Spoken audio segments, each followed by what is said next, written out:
அனைவருக்கும் வணக்கம். இன்றைக்கி வந்து 17/3/2024 ஞாயிற்றுக்கிழமை இன்றைக்கி இருக்கோம்.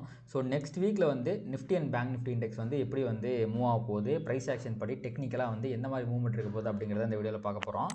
அதுக்கு முன்னாடி போன வீக்கில் வந்து நிஃப்டி என்ன பண்ணுச்சு அப்படிங்கிறத பார்த்துடலாம். ஃபஸ்ட்டு நீங்கள் பார்த்தீங்க அப்படின்னா நிஃப்டியில் வந்து ஒரு கண்டினியூஸாக ஒரு 4 வாரத்துக்கு அப்புறம் போன வாரம் தான் ஒரு ரெட் கேண்டில் வந்திருக்கு. ஸோ இது வந்து பார்த்திங்க அப்படின்னா ஒரு சின்ன ஒரு புல் பேக்கை தான் ரிவர்சல் பண்ணுது. இன்னும் ட்ரெண்ட்லாம் ரிவர்ஸ் ஆகலை. ஏன் ட்ரெண்ட் ரிவர்ஸ் ஆகும் அப்படின்னு நான் சொல்கிறேன் அப்படின்னா, இங்கே பாருங்கள், நல்ல ஒரு அப்சைட் மூவ் வந்திருக்கு, ஒரு ப்ராஃபிட் புக்கிங்கில் கீழே வந்திருக்கு. ஸோ ஃபர்தராக ஒரு அப்சைட் மூவ்மெண்ட் வந்து பார்த்திங்கன்னா நிஃப்டியில் வந்து கிக் ஆஃப் ஆகணும் அப்படின்னா இதோட ஹை இருக்குது பார்த்தீங்களா, இதை உடைக்கணும். இதை உடச்சவன் மேலே போனான்னா, அதாவது ஆல் டைம் ஹையை தாண்டி இப்போ மேலே போனான் அப்படின்னா உங்களுக்கு ஒரு மொமெண்டம் வந்து மேலே பிக்கப் ஆகிறதுக்கான வாய்ப்புகள் இருக்குது. But considering the global scenarios அது இப்போதைக்கு நடக்கிறதுக்கு வாய்ப்பு இல்லை. ஸோ இப்போதைக்கு வந்து பார்த்திங்கன்னா இந்த நெகட்டிவிட்டி, அதாவது இந்த நெகட்டிவ் கேண்டலுக்கு அப்புறம் ஃபர்தராக வந்து மார்க்கெட் கன்சாலிடேஷன் வரதுக்கு வாய்ப்பு இருக்குது. அப்படி இல்லை அப்படின்னா உங்களுக்கு கீழே மார்க்கெட் போகிறதுக்கு தான் வாய்ப்பு இருக்குது. ஏன்னா எலெக்ஷன் வர வரைக்குமே வந்து பார்த்திங்கன்னா மார்க்கெட் கண்டிப்பாக இதுக்கப்புறம் ஆல் டைம் ஹையை தாண்டி க்ளோஸ் வைக்கிறது அப்படிங்கிறதே ரொம்பவே ஒரு கஷ்டமான விஷயம் தான். இன்னும் ஒரு 2 மாதத்துக்கு வந்து பார்த்திங்க அப்படின்னா கண்டிப்பாக மார்க்கெட் கன்சாலிடேஷன் கீழே போகிறதுக்கு தான் வாய்ப்பு இருக்குது. நம்ம அப்படியே வந்து பார்த்திங்க அப்படின்னா பேங்க் நிஃப்டிக்கு போயிடுவோம். ஸோ பேங்க் நிஃப்டி வந்து பார்த்திங்கன்னா சேம் இதே தான், ஒரு ட்ரையாங்கிள் பேட்டர்ன். அதாவது பாருங்கள், இவனும் 4 வாரமாக மேலே தான் க்ளோஸ் வச்சுட்டு இருந்தான். ஃபஸ்ட்டு ரெட் கேண்டில் இப்போ தான் வந்திருக்கு. ஸோ இந்த ட்ரெண்ட் லைனை பார்த்திங்கன்னா பயங்கரமாக ரெஸ்பெக்ட் பண்ணியிருக்கான். நிறையா தடவை வந்து பார்த்திங்கன்னா இந்த ட்ரெண்ட் லைனை கரெக்டாக சப்போர்ட் எடுத்து மேலே போயிருக்கான். ஸோ இந்த டைம் வந்து திருப்பி அவன் சப்போர்ட் எடுப்பானா, இல்லை வந்து ரெசிஸ்டன்ஸையே வந்து உடச்சி விட்டு மேலே போயிடுவானா அப்படிங்கிறத நம்ம பொறுத்திருந்து தான் பார்க்கணும். ஸோ இவனுமே வந்து பார்த்திங்க அப்படின்னா எலெக்ஷன் முடிகிற வரைக்கும் வந்து மேலே போகிறதுக்கு வாய்ப்பு இல்லை. ப்ளஸ் நிறைய நெகட்டிவ் நியூஸ் இருக்குங்க பேங்கை சுற்றி. இந்த எஸ்பிஐயோட வந்து இந்த எலக்ட்ரல் பாண்ட் இஷ்யூ வந்துச்சு. இப்போ கிரெடிட் ரேஷியோ வந்து பார்த்திங்க அப்படின்னா கிரெடிட் டெபாசிட் ரேஷியோ வந்து பார்த்திங்க அப்படின்னா 80%க்கு மேலே போயிருக்கு. ஸோ லிக்விடிட்டி இஷ்யூ ப்ராப்ளம் வரதுக்கு வாய்ப்பு இருக்குது. அதனால் வந்து பார்த்திங்கன்னா ஒரு அண்டர் பர்ஃபார்மன்ஸ் கண்டினியூஸாக, ஏன்னா நிஃப்டிலாம் இப்போ ஆல் டைம் ஹைலேருந்து ரிவர்ஸ் ஆகிறான். ஆனால் பேங்க் நிஃப்டி வந்து பார்த்திங்கன்னா ஆல் டைம் ஹை அப்படிங்கிறது இங்கே இருக்குது, டிசம்பரில் இருக்குது. அதுக்கப்புறம் அவன் பக்கமே போகல. ஆனால் நிஃப்டி வந்து அதுக்கப்புறம் வந்து பார்த்திங்கன்னா ஒரு 5-6 தடவை ஆல் டைம் ஹை ஹிட் பண்ணிட்டு கீழே வந்திருக்கு. ஸோ பேங்க் நிஃப்டி வந்து ஹெச்டிஎஃப்சி மெர்ஜருக்கு அப்புறமே வந்து பார்த்திங்கன்னா உங்களுக்கு பயங்கரமாக அண்டர் பர்ஃபார்மன்ஸ் தான் பண்ணுது. அதுக்கு காரணம் நம்மளுடைய பேங்க் நிஃப்டியில் ஹையஸ்ட் வெயிட்டேஜ் இருக்கிறது ஹெச்டிஎஃப்சி பேங்கோட அண்டர் பர்ஃபார்மன்ஸ் தான். இப்போ கூடவே சில global scenarios plus local scenarios எல்லாமே சேர்ந்து வந்து பேங்க் நிஃப்டி ஃபர்தராக வந்து பார்த்திங்கன்னா அண்டர் பர்ஃபார்ம் பண்ண வைக்கிறதுக்கு நிறைய வாய்ப்புகள் இருக்குது. ஸோ இதுக்கப்புறம் வந்து பயங்கரமாக மேலே போய் பேங்க் நிஃப்டி மேலே போய் ஆல் டைம் ஹை அடிக்கிறது எனக்கு தெரிஞ்சு 2 மாதங்களுக்கு அப்புறம் தான் வாய்ப்பு இருக்குது. அடுத்து வந்து பார்த்திங்க அப்படின்னா நம்ம எஃப்ஐடிஐ ஆக்டிவிட்டி பார்த்தலாம். போன வாரத்தில் என்ன பண்ணாங்க அப்படின்னு பார்த்தீங்கன்னா, டிஐஏ வந்து பயங்கரமாக மார்க்கெட்டை சப்போர்ட் பண்ணியிருக்காங்க. ஒரு 11ஆம் தேதிக்கு அப்புறம் தான் நீங்கள் இங்கே பார்த்தீங்கனாலே உங்களுக்கு தெரியும். ஸோ 11th தான் வந்து 11 to 15 தான் நம்ம கணக்கில் எடுத்துக்கணும். 11க்கு அப்புறம் பார்த்திங்கன்னா கண்டினியூஸாக வந்து பார்த்திங்கன்னா உங்களுக்கு வந்து டிஐஏ வாங்கியிருக்காங்க. ஒரே ஒரு நாள் மட்டும் விற்றுருக்காங்க. ஆனால் எஃப்ஐ வந்து பார்த்திங்க அப்படின்னா கொஞ்சம் பையர்ஸாக இருந்தாங்க. இந்த 4000 கோடி 7000 கோடி அப்படிங்கிறதுலாம் பார்த்திங்கன்னா பிளாக் டீலில் வந்தது. ஏன்னா உங்களுக்கு இந்த பர்ச்சேஸ் அண்ட் செல் வேல்யூ பார்த்தாலே தெரியும், ரொம்ப அதிகமாக இருந்திருக்கும். ஸோ ஃபர்தராக வந்து பார்த்திங்க அப்படின்னா அவங்க விற்க ஆரம்பிச்சிட்டாங்க. இப்போ எலெக்ஷன் வரைக்கும் வந்து பெருசாக இன்வெஸ்ட் பண்ண மாட்டாங்க. ஏன்னா ஒரு அன்சர்டனிட்டி இருக்குது. சப்போஸ் உங்களுக்கு ஆட்சி மாற்றம் வந்துச்சுன்னா என்ன பண்ணுறது, அவங்க ஏதாவது ரூல்ஸ் ரெகுலேஷன் மாற்றிட்டாங்கன்னா என்ன பண்ணுறதுன்னு பயப்படுவாங்க. ஸோ எஃப்ஐ வந்து கண்டிப்பாக பெரிய அளவில் பையிங் அப்படிங்கிறது எலெக்ஷன் ரிசல்ட் வரைக்கும் கொடுக்க மாட்டாங்க. ஸோ அது வரைக்கும் வந்து பார்த்திங்கன்னா மார்க்கெட் வந்து பெருசாக ஆல் டைம் ஹை திருப்பி அடிக்கிறதுக்கான வாய்ப்புகள் இல்லை. ஸோ இதுவுமே அதை வந்து அதை ரெப்ளிகேட் பண்ணுது. ஸோ சேம் சினாரியோ தான் எஃப்ஐ கிட்டேயும் இருக்குது அப்படிங்கிறது தான் வந்து இண்டிகேட் பண்ணுது. ஆனால் இந்த டிஐ இருக்காங்க பார்த்தீங்களா, இவங்க வந்து வாங்குறதை நிறுத்தவே மாட்டாங்க. ஏன்னா மியூச்சுவல் ஃபண்ட் மூலமாக எஸ்ஐபி மூலமாக வந்து பார்த்திங்கன்னா மாதம் அவங்களுக்கு பணம் வந்துக்கிட்டே இருக்குது. வரத பணத்தை எல்லாம் என்ன பண்ணுறது தெரியாமல் இவங்களும் கரெக்டான நேரத்துக்காக வந்து வெயிட் பண்ணிக்கிட்டு இருக்காங்க. இவங்களும் பெருசாக வந்து வாங்கலாம் மாட்டாங்க. எஃப்ஐயை பயங்கரமாக விற்கிறாங்கன்னா இவங்க சப்போர்ட் பண்ணுவாங்க. அப்படி இல்லைனா இந்த 1000 கோடி 2000 கோடி அப்படிங்கிற மாதிரி சின்ன அமௌண்ட்டாக வாங்கிட்டு இருப்பாங்க. பட் ஒன்ஸ் எலெக்ஷன் ரிசல்ட் தெரிஞ்சிருச்சு அப்படின்னா அதுக்கப்புறம் வந்து சர்டனிட்டி ஆயிரும் எல்லா விஷயமுமே. அதுக்கப்புறம் இவங்க பயங்கரமாக இவங்களும் சப்போர்ட் பண்ணுவாங்க. ஸோ மார்க்கெட் வந்து எலெக்ஷனுக்கு அப்புறம் ஒரு ரேலி வரதுக்கு தான் வாய்ப்புகள் இருக்கிறது. அடுத்து நம்ம சிபிஆர் இண்டிகேட்டரை பேஸ் பண்ணி நம்ம வந்து மார்க்கெட்டை அனலைஸ் பண்ணலாம். ஸோ அதுக்கு வந்து நம்ம வீக்லி சிபிஆர் வந்து ஆன் பண்ணிக்கணும். ஒரு நிமிஷம் இருங்க, ஆன் பண்ணிடுறேன். ஸோ இந்த வீக்லி சிபிஆர் வந்து ஆன் பண்ணதுக்கப்புறம் போன வாரம் வந்து பார்த்திங்க அப்படின்னா ஒரு அசெண்டிங் மீடியம் சிபிஆர் ஃபார்ம் ஆயிருந்துச்சு. அதுலேருந்து ஃபுல்லாக கீழே வந்து கிட்டத்தட்ட S3 கிட்ட வந்து அவன் முடிஞ்சிருக்கான். விச் மீன்ஸ் இந்த வாரம் கண்டிப்பாக வந்து பார்த்திங்கன்னா ஒரு டிசைனிங் சிபிஆர் தான் ஃபார்ம் ஆகணும். அது எங்கே ஃபார்ம் ஆக போகுது அப்படிங்கிறது நம்மளால் இந்த டுமாரோ சிபிஆர் வச்சு கண்டுபிடிக்க முடியாது. ஏன்னா அந்த டுமாரோ சிபிஆர் வந்து நம்ம டெய்லி இன்ட்ராடேக்கு மட்டும்தான் நெக்ஸ்ட் டே என்ன வருது அப்படிங்கிறத வந்து கண்டுபிடிக்க முடியும். அந்த மாதிரி தான் கோடிங் எழுதப்பட்டிருக்கு. பட் நம்ம ஈஸியாக ஃபார்முலா வச்சு கண்டுபிடிச்சிட முடியும். அந்த ஃபார்முலா வச்சு நான் கோடை போட்ட உடனே திருப்பி வந்து இந்த வீடியோவை ரெஸ்யூம் பண்ணுறேன், வெயிட் பண்ணுங்கள்.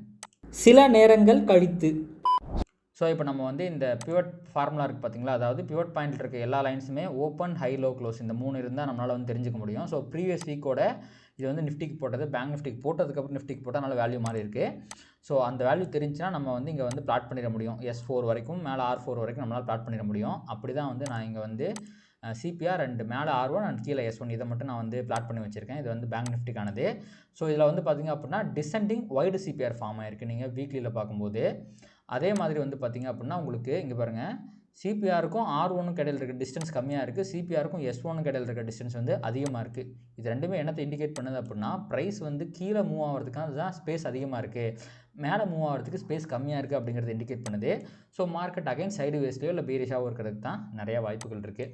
நிஃப்டிலையும் வந்து சேம் ப்ரைஸ் ஆக்ஷன் தான் உங்களுக்கு வந்து சேம் பியூட் தான் வந்து ஃபார்ம் ஆயிருக்கு. நிஃப்டிலையுமே வந்து பார்த்திங்கன்னா போன வாரத்தை வந்து பார்த்திங்கன்னா மீடியம் CPR தான். போன வாரம் வந்து அசெண்டிங் மீடியம் CPR ஃபார்ம் ஆயிருந்துச்சு. இந்த வாரம் வந்து பார்த்திங்கன்னா ஒரு டிசெண்டிங் வைடு CPR வந்து ஃபார்ம் ஆயிருக்கு. அகைன் வந்து பார்த்திங்க அப்படின்னா இதுலேயுமே பாருங்கள், உங்களுக்கு CPRக்கும் R1க்கு இடையில் இருக்க டிஸ்டன்ஸ் கம்மியாகவும் CPRக்கும் S1க்கு இடையில் இருக்க டிஸ்டன்ஸ் வந்து அதிகமாகவும் இருக்குது. ஸோ இந்த வாரத்தை பொறுத்த வரைக்கும் நிஃப்டி அண்ட் பேங்க் நிஃப்டி ரெண்டுமே வந்து எய்தர் கீழே போகணும், அப்படி இல்லை இங்கேயே கன்சாலிடேட் ஆகணும். இந்த CPRோட டாப் லைனான இந்த 22,200 தாண்டி மேலே போச்சு அப்படின்னா ப்ராபப்ளி நிஃப்டி வந்து டுவர்ட்ஸ் வந்து இந்த R1 வரைக்கும் 22,400 வரைக்கும் போகிறதுக்கு வாய்ப்பு இருக்குது. அதே மாதிரி பேங்க் நிஃப்டிலையுமே வந்து இந்த CPRோட டாப் லைன் 47,060 தாண்டிச்சுன்னா உங்களுக்கு 47,500 வரைக்கும் போகிறதுக்கு வாய்ப்பு இருக்குது. ஸோ இதுதான் வந்து பார்த்திங்கன்னா இந்த வாரத்துக்கான price action. Plus global level ஏதாவது இம்பார்ட்டன்ட் ஈவெண்ட் இருக்கா அப்படிங்கிறத நம்ம செக் பண்ணணும். அதுக்கு வந்து பார்த்திங்க அப்படின்னா எக்கனாமிக் காலண்டர் அப்படின்னு நீங்கள் வந்து சர்ச் பண்ணிங்க அப்படின்னா investing.com வந்துடும். ஸோ இதில் வந்து நீங்கள் என்ன டேட் வேணும் அப்படிங்கிறத நீங்கள் கொடுத்துட்டீங்க அப்படின்னா உங்களுக்கு குளோபல் லெவலில் என்ன ஈவெண்ட் இருக்குது அப்படிங்கிறது தெரிந்துவிடும். எஸ், இங்கே வந்து பார்த்துட்டு இந்த ஃப்ரம் வந்து நான் வந்து மார்ச்சே கொடுத்துக்கிறேன். ஆனால் வந்து 2 வந்து நான் வந்து ஏப்ரல் வரைக்கும் கொடுக்குறேன். அப்படிலாம் அவன் கொடுக்க மாட்டான். அதனால் ஒரு மாதம் தள்ளி கொடுத்தா தான் உங்களுக்கு வந்து அவன் கொடுப்பான்.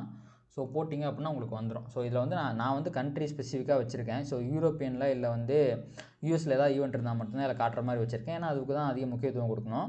ஸோ மண்டேவை பொறுத்த வரைக்கும் உங்களுக்கு வந்து யூரோப்பில் வந்து consumer inflation data, CPI inflation data வருது. So consumer price inflation data அது வந்து கொஞ்சம் இம்பார்ட்டன்ட் தான். பட் யூரோப்பில் வர்ற இந்த CPI டேட்டா வந்து நம்ம மார்க்கெட்டை மிகப்பெரிய அளவில் கேப் டவுன் பண்ணுறது மாதிரி எதுவும் பண்ணாது. அடுத்து வந்து டியூஸ்டே அன்னைக்கு வந்து பார்த்திங்கன்னா இந்த பில்டிங் பெர்மிட்ஸ் இருக்குது பார்த்திங்களா, இதுக்கு வந்து 3 ஸ்டார் கொடுத்துருக்கு.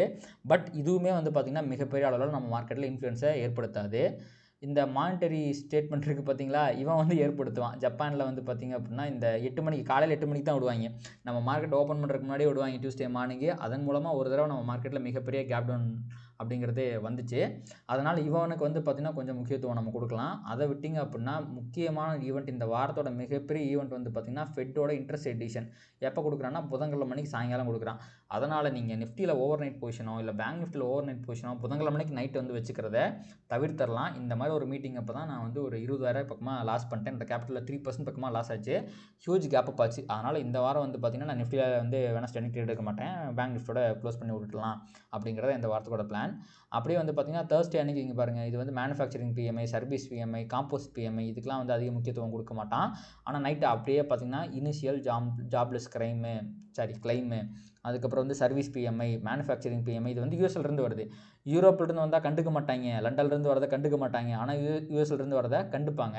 அதனால் இந்த வாரம் ஃபுல்லாகவே வந்து ஒரு பேக்கடான வாரமாக இருக்குது. வெனஸ்டே நைட் ஒரு ஈவெண்ட் இருக்குது, தேர்ஸ்டே நைட் ஒரு ஈவெண்ட் இருக்குது. இந்த 2 நைட்டுமே வந்து பார்த்திங்கன்னா நீங்கள் எதாவது பொசிஷனல் ட்ரேட்லாம் வச்சுருக்கீங்க அப்படின்னா அஸ் அ செல்லராக கொஞ்சம் வந்து பிரச்சனை வரக்கு வாய்ப்பு இருக்குது. நீங்கள் ஒரு வேளை பையராக இருந்து அது எதாவது ஹோல்ட் பண்ணுறீங்க அப்படின்னா அது உங்களுக்கு வந்து ஒரு பெரிய ப்ராஃபிட்டை கொடுக்கறதுக்கும் வாய்ப்பு இருக்குது based on your direction and view.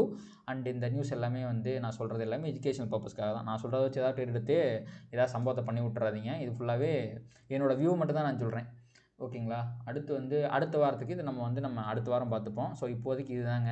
CPRை பொறுத்த வரைக்கும் சரி, அதே மாதிரி நிஃப்டி பேங்க் நிஃப்டி ரெண்டுலேயுமே CPRை பொறுத்த வரைக்கும் டெக்னிக்கலாக பொறுத்த வரைக்கும் எல்லாமே வந்து ஒரே ஒரு விஷயத்தை தான் இண்டிகேட் பண்ணுது. அது என்ன சொல்லுது அப்படின்னா மார்க்கெட் எய்தர் கன்சாலிடேட் ஆகலாம் ஆர் கீழே போகலாம். பெருசாக மேலே வந்து ரேலி ஆகிறதுக்கு வாய்ப்பு இல்லை. இந்த லெவல்லேருந்து ஒரு 500 பாயிண்ட்டு 600 பாயிண்ட்டு அந்த மாதிரிலாம் வந்து மேலே போகிறதுக்கு வந்து வாய்ப்பு இல்லை அப்படிங்கிறது தான் இண்டிகேஷன்.